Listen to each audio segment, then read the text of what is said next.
TNN TV کی بین الاقوامی خبروں کے ساتھ میں ہوں رخسار شہزاد۔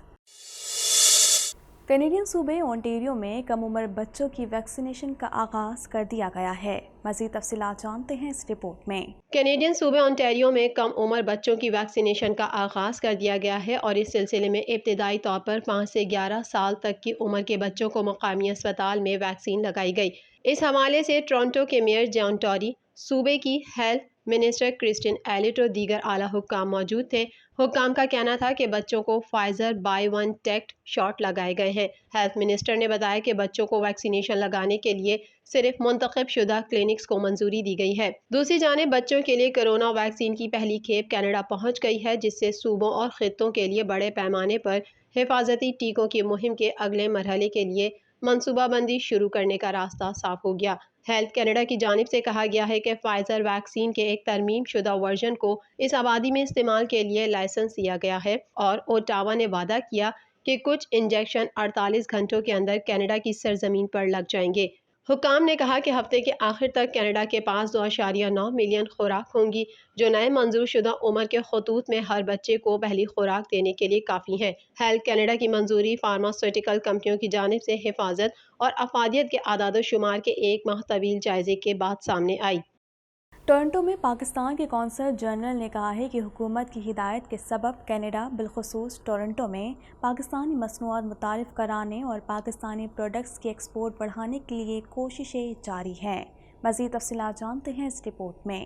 ٹورنٹو میں پاکستان کے قونصل جنرل عبدالحمید نے کہا ہے کہ حکومت کی ہدایت کے سبب کینیڈا بالخصوص ٹورنٹو میں پاکستانی مصنوعات متعارف کرانے اور پاکستانی پروڈکٹس کی ایکسپورٹ بڑھانے کے لیے کوششیں جاری ہیں۔ کینیڈا میں پاکستان کے بے شمار بزنس مین دو طرفہ تجارت بڑھانے کے لیے اپنا کردار ادا کر رہے ہیں۔ کووڈ-19 کے اثرات مکمل ختم ہونے کے بعد باہمی تجارت کو فروغ ملے گا اور ایک دوسرے کے ممالک میں تجارتی وفود کے تبادلے ہوں گے اور کینیڈا میں سنگل کنٹری نمائش کے انعقاد کی جدوجہد بھی کی جائے گی۔ انہوں نے ان خیالات کا اظہار عفیف گروپ آف پاکستان کے چیئرمین راشد احمد صدیقی سے ملاقات کے موقع پر کیا، جنہوں نے ان سے کینیڈا کے معروف بزنس مین اور چیئرمین UBG کینیڈا ریجن نوید بخاری کے ہمراہ ٹورنٹو میں پاکستانی قونصلیٹ میں ملاقات کے دوران کہی۔ اس موقع پر راشد احمد صدیقی نے پاکستان سے کینیڈا کو برآمدات بڑھانے کے طریقوں پر تبادلہ خیال کیا اور قونصل جنرل کو بتایا کہ عفیف گروپ کینیڈا کو کاغذی مصنوعات کی بڑی مقدار برآمد کر رہا ہے۔ پاکستانی کاغذی مصنوعات انتہائی اعلیٰ معیار کی ہے اور عفیف گروپ میں تیار ہونے والی کاغذی پروڈکٹس کو دنیا بھر میں تسلیم کیا جاتا ہے۔ کینیڈین صوبے اونٹیریو میں کورونا کیسز کی تعداد سب سے زیادہ ہے۔ صوبے بھر میں کورونا وائرس سے متاثر ہونے والوں کی تعداد 6,12,929 تک جا پہنچی ہے۔ اس حوالے سے مزید جانتے ہیں۔ کینیڈا بھر میں کرونا وائرس کے پھیلاؤ میں کمی دیکھنے میں آ رہی ہے۔ آخری اطلاعات کے مطابق کینیڈا بھر میں کرونا کے مریضوں کی مجموعی تعداد 17,72,319 تک جا پہنچی ہے، جبکہ ہلاکتیں 29,555 ہو گئیں۔ ملک بھر میں 17,19,116 سے زائد مریض صحت یاب ہو چکے ہیں۔ اونٹاریو صوبے میں کرونا کیسز کی تعداد سب سے زیادہ ہے۔ صوبے بھر میں کرونا وائرس سے متاثر ہونے والوں کی تعداد 6,12,929 تک جا پہنچی ہے، جبکہ ہلاکتوں کی تعداد 9,974 ہے۔ کینیڈا میں کرونا وائرس کے سبب سب سے زیادہ ہلاکتیں کیوبیک صوبے میں ہوئی ہیں۔ صوبے میں کرونا وائرس کے مجموعی کیسز کی تعداد 4,40,462 ہے، جبکہ صوبے میں کرونا وائرس کے باعث ہونے والی ہلاکتوں کی تعداد 11,565 تک پہنچ چکی ہے۔ کینیڈین صوبے البرٹا میں بھی اس مہلک وبا میں اضافہ دیکھنے میں آ رہا ہے۔ البرٹا صوبہ اس وقت کرونا وائرس کی وجہ سے بحرانی صورتحال کا سامنا کر رہا ہے۔ صوبے میں 3,33,004 افراد کرونا وائرس سے متاثر ہوئے ہیں، جبکہ 3,227 افراد ہلاک ہو چکے ہیں۔ برٹش کولمبیا میں کیسز کی تعداد 2,16,012 ہے، جبکہ صوبے میں کرونا وائرس سے ہونے والی ہلاکتوں کی تعداد 2,304 ہے۔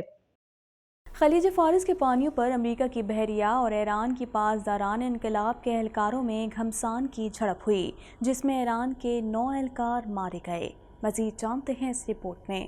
خلیج فارس کے پانیوں پر امریکہ کی بحریہ اور ایران کی پاسدار انقلاب کے اہلکاروں میں گھمسان کی جھڑپ ہوئی، جس میں ایران کے 9 اہلکار مارے گئے۔ عالمی خبر رساں ادارے کے مطابق خلیج فارس اور خلیج عمان میں کئی ماہ سے آئل ٹینکرز کو ضبط کرنے کی کوششوں کے دوران پیدا ہونے والے تناؤ کے نتیجے میں امریکی بحریہ اور ایران کی پاسداران انقلاب کے درمیان جھڑپ ہوئی۔ ایرانی پاسداران انقلاب کے کمانڈر علی رضا تنگسیری کی جانب سے جاری بیان میں کہا گیا ہے کہ خلیج فارس میں امریکی بحریہ کے ساتھ بہت سی مختصر دورانیے کی جھڑپیں ہوئیں جس میں ہمارے 9 فوجی ہلاک ہو گئے۔ کمانڈر علی رضا کے بیان کے مطابق ایران نے امریکی بحریہ پر 9 سے زائد بار حملے کیے اور انہیں پسپا ہونے پر مجبور کیا، تاہم ایرانی کمانڈر نے یہ نہیں بتایا کہ جھڑپوں میں امریکہ کا کتنا نقصان ہوا۔ امریکہ کی جانب سے ایرانی پاسداران انقلاب کے اس بیان کی تردید یا تصدیق نہیں کی گئی ہے، تاہم ماضی میں امریکہ ایرانی پاسداران انقلاب کو خلیج فارس میں اشتعال انگیزی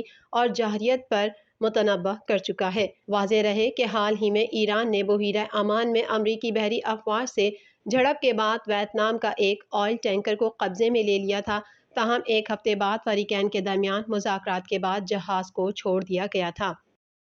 امریکہ اور افغان طالبان کے درمیان بات چیت اگلے ہفتے دوبارہ شروع ہوگی۔ مذاکرات میں دہشت گردی کے خلاف جنگ اور افغانستان میں انسانی بحران پر بات ہوگی۔ مزید تفصیلات جانتے ہیں اس رپورٹ میں۔ امریکہ اور افغان طالبان کے درمیان بات چیت اگلے ہفتے دوبارہ شروع ہوگی۔ اس حوالے سے امریکی محکمہ خارجہ کے ترجمان نیڈ پرائس کا کہنا ہے کہ طالبان سے اگلے ہفتے قطر کے دارالحکومت دوحہ میں مذاکرات ہوں گے۔ انہوں نے بتایا کہ طالبان سے مذاکرات میں دہشت گردی کے خلاف جنگ اور افغانستان میں انسانی بحران پر بات ہوگی۔ امریکی وفد کی قیادت افغانستان کے لیے نمائندہ خصوصی ٹام ویسٹ کریں گے۔ دوسری جانب امریکی صدر بائیڈن نے جمہوریت پر بات کرنے کے لیے 110 ممالک کو ورچوئل کانفرنس میں شرکت کی دعوت دے دی۔ 9 اور 10 دسمبر کو ہونے والی کانفرنس میں پاکستان اور بھارت کو بھی شرکت کی دعوت دی گئی ہے، جبکہ چین کے بجائے تائیوان کو دعوت نامہ بھیجا گیا ہے۔ ترکی، سعودی عرب، متحدہ عرب امارات، مصر، اردن اور قطر کو بھی نہیں بلایا گیا۔ مشرق وسطیٰ سے صرف عراق اور اسرائیل کو دعوت دی گئی ہے۔ کانفرنس سے متعلق وائٹ ہاؤس کا کہنا ہے کہ اجلاس میں آمریت، کرپشن کے خلاف جنگ اور انسانی حقوق کا احترام جیسے موضوعات پر تبادلہ خیال کیا جائے گا۔